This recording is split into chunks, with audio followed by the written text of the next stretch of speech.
Hi everyone, it's Lee from Pedalboards team, and this week, as always, bringing you the latest news all to do with pedals.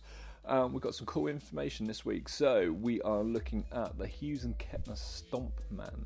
Now, this on paper is a 50 watt flamp, that's what we like to call our floor amps, and it's a solid state pedal which has a speaker out, and it is really groovy. Very, very simple to use. You've got 6 knobs on it. You've got your master, you've got your sag, you've got your gain, presence, resonance, and tone. So why they've gone for presence, resonance, and in a single tone, I'm not sure. Most people would probably want a mid, treble, and the other one, bass, on there. But, you know, it does sound pretty cool. What's nice is you've got a foot switch which will either bypass it, which isn't something you tend to have on an amp because you don't bypass it unless you turn it off. So with that switch, you can also switch in or out the effects loop, which is nice. You've also got a solo button on there as well, and on the back of the pedal, you have the adjustment to change the volume of the lead. So for different venues, you can change it. That's really cool.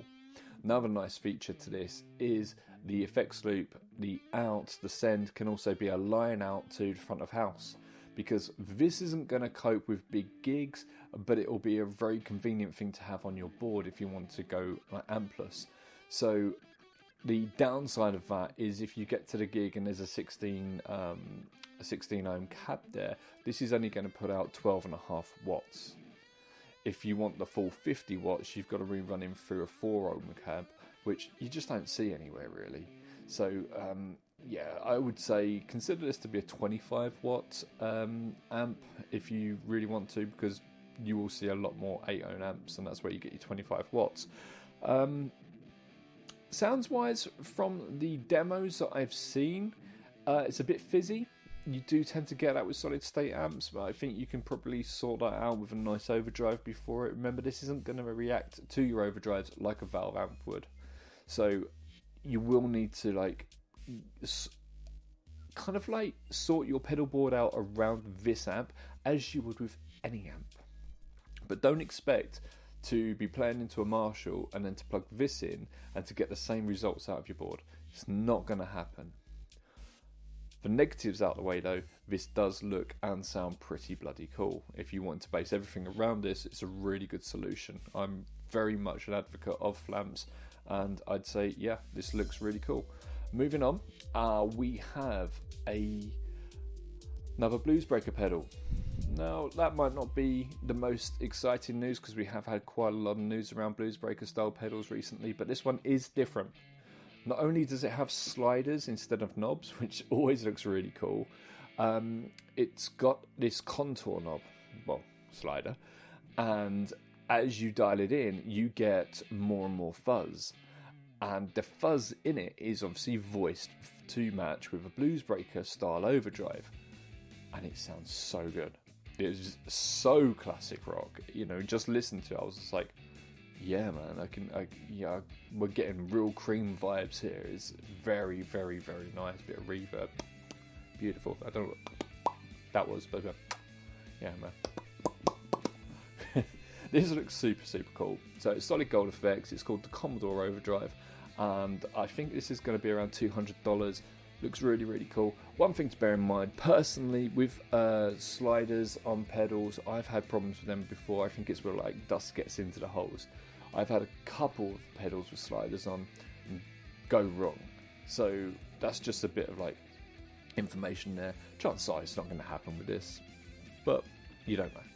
So, next bit of news is something you can't buy. Should be a feature, isn't it? You can't buy this. It's so KHDK. I had a lovely meeting with the chief designer over at KHDK the other day. Lovely guy, really, really cool. And they make some great pedals, some very, very popular pedals. But they've made another pedal where there's only 333 of them. Let me know in the comments. Does that get on your nerves? You see something that someone brings out, I want that. Oh, I can't buy that. Great. So this is a boost. It's got a treble and a bass control on it, and then you've got your boost, and then you've got a switch for tightness, which tightens up the bass response. It looks really, really cool. It's made in cohorts with the guitarists from Trivium, who are great guitarists. Yeah, looks really, really cool.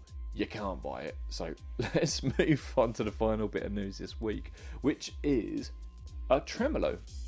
And it's a very old tremolo, which has been remodeled and remodeled and remodeled, and now it's in a much smaller package, but better.